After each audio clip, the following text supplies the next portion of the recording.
नमस्कार प्रणाम। हम राघवेंद्र स्वागत बा आप सबके इन खबर के भोजपुरी चैनल पे। उत्तर प्रदेश सरकार प्रदेश के फिल्म निर्माण का केंद्र बनावे खातिर निरंतर प्रयास कर रहल बिया। यही क्रम में आप सबके बता दी कि यूपी में फिल्म के शूटिंग के साथ फिल्म में यूपी के कलाकार के किरदार अदा कैले का मौका देले पर सब्सिडी दियल जाई। योगी कैबिनेट द्वारा बुधवार के उत्तर प्रदेश फिल्म नीति 2023 के मंजूरी दे दियल गई बाटे।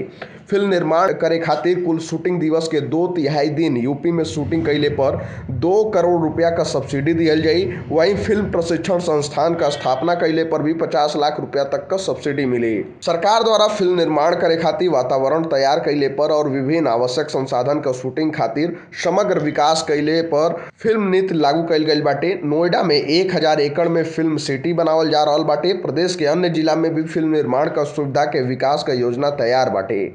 फिल्म सिटी में बनने वाला फिल्म के भी ये नीति के अनुसार रियायत दियल जाई। वहीं आप सबके बता दी कि शूटिंग खातिर सुरक्षा व्यवस्था मुहैया करौले से लेकर नियमानुसार भुगतान कैले पर शासकीय गेस्ट हाउस, पर्यटन अतिथि गृह का व्यवस्था कैल जाई। विभाग के स्तर से आवे वाली कठिनाई का समाधान भी कैल जाई।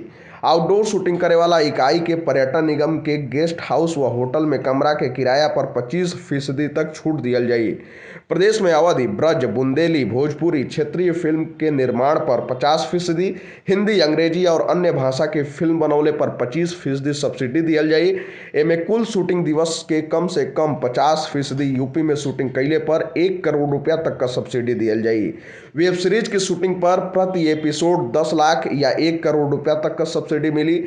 वेब फिल्म में 5 मुख्य कलाकार यूपी के लहले पर 25 लाख रुपया तक का सब्सिडी दियल जाई। फिलहाल एक खबर में इतना ही। देश दुनिया से जुड़ल तमाम खबर देखे खातिर आप सब जुड़ल रही खबर भोजपुरी के साथ। तब तक खातिर नमस्कार।